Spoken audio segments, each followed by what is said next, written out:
discourages us from reading further or results in reading gradually. Should be pitched at the range of readers who will read it and possibly the complete paper. When submitting a dissertation or a paper for publication, the quality of our abstract is a key factor in determining the reader's response. And similarly, the abstract of the thesis is very, very important. Okay. So beginning, prepare readers for understanding the work, title, so, and then we have something summary, tells reader what happens in document, and then prepares reader for the middle. Okay. So many journals articles follow a set organization named I am read. And what is that? Introduction, materials and methods, results, and then discussion. So I, materials, result, RE, and D is the.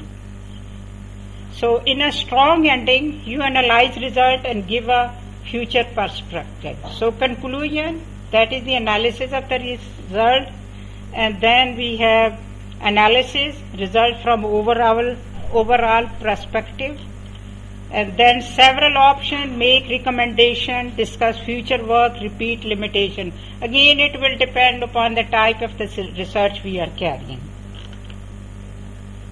Okay. Now remember, when you divide a section into subsection, all the pieces should be of the same pie. Now here, the cake is different. Let's make it a similar type. Citation and references.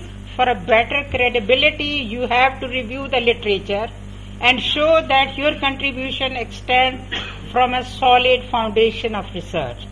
Quality and quantity of the sources you have consulted will enhance your work. You have made it possible for readers to retrace your steps. Your references can be as valuable as your research methods and findings.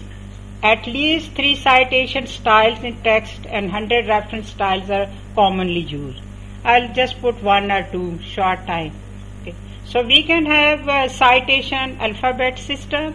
For example, in the text it is written in 1986, Maqsood. It's a biased one. Okay, so we can go and write down in number 9, Maqsood, A, okay, 1986, Symposium of Summer College, and similarly the list of the rest. Another popular method is this, Maqsood 1986, developed A, and then we can write down just Maqsood alphabetically, a symposium and concluding remarks, and here is 1986. Okay.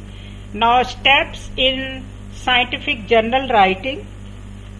Okay, so there is a sort of a correlation. We have writer. Normally in science we have co-writers. In social sciences, most of the papers or the books are with a single author.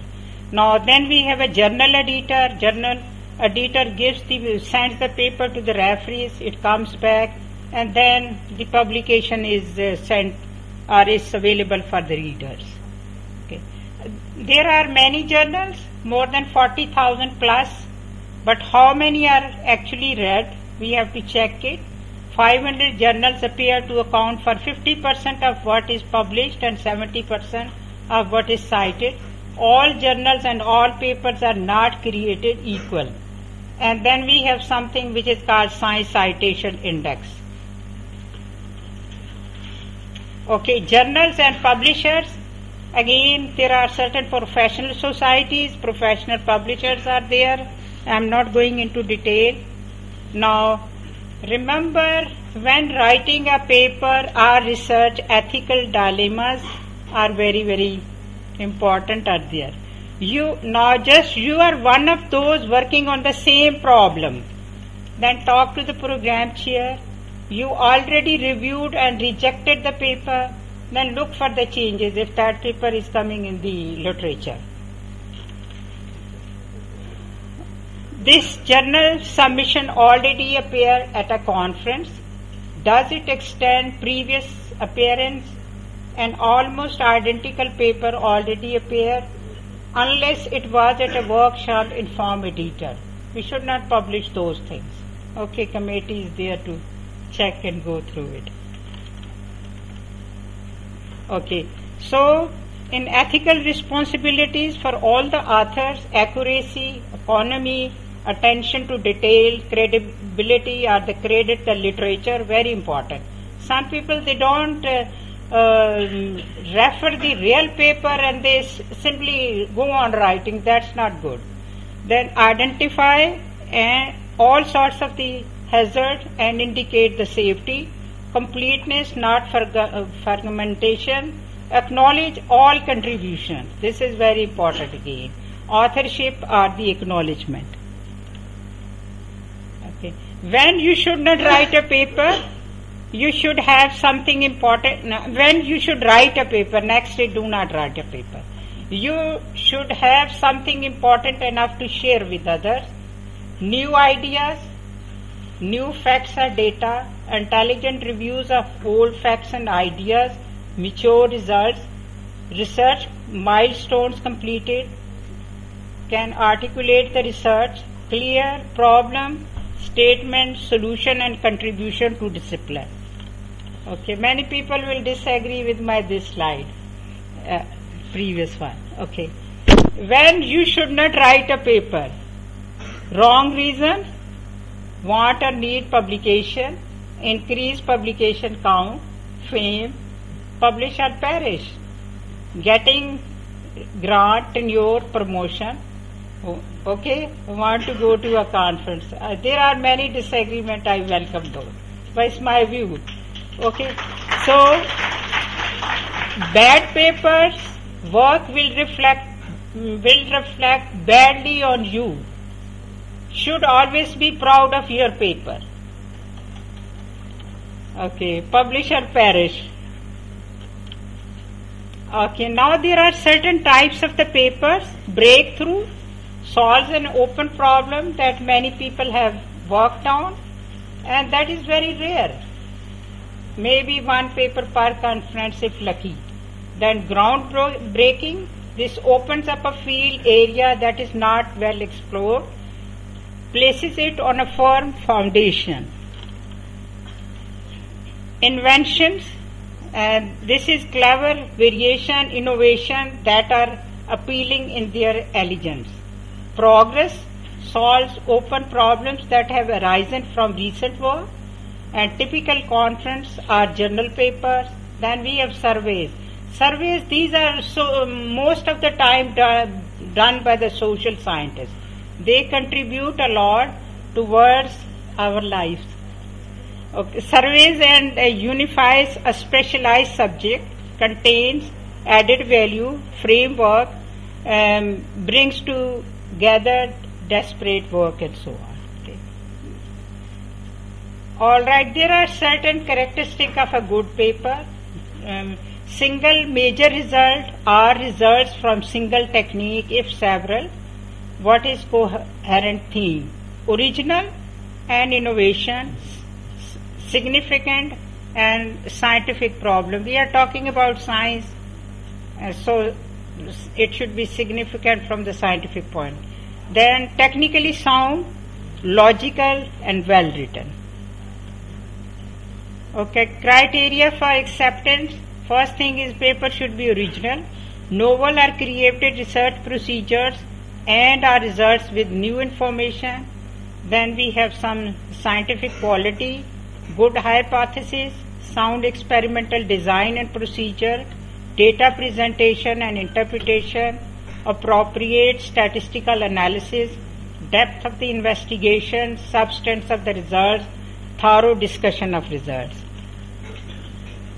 Okay, so criteria, clarity of presentation, writing, quality and organized presentation. Paper is much more likely to be rejected based on poor presentation than lack of originality. So this is very important. Then this has got some importance to the scientific field. Okay, so we sent the paper and sometimes paper comes back with certain comments. Then don't get mad or discouraged. Okay.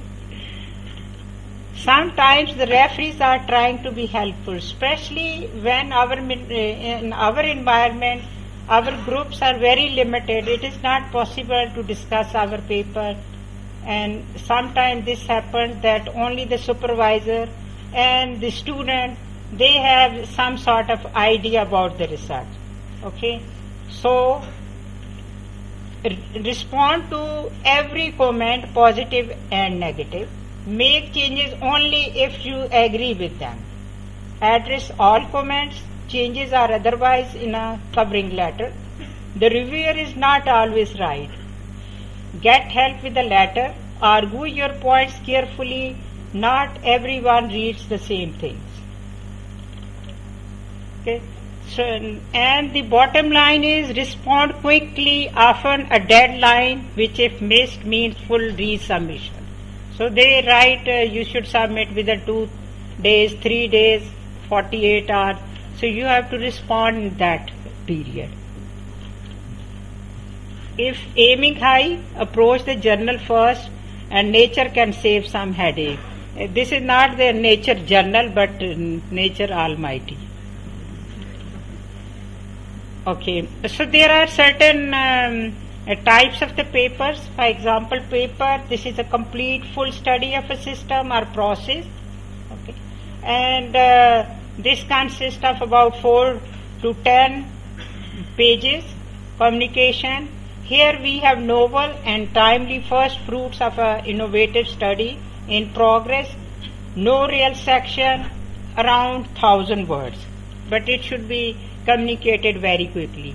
So I thought time was limited, so I've got my slides. Now this is an example of a paper, a very short paper, Journal of Physics D, Applied Physics. So talking about the thermophysical properties of silver chloride in the temperature range 77 to 300 Kelvin. So we have measured thermal conductivity and thermal diffusivity simultaneously, out of which we can find out specific heat, and then I have done also the theoretical calculation. Okay, next page. So references were there, and there are certain books on the scientific writing. When I was coming towards this hall, there were a stall, and many books are also seen over there. Okay, thank you very much.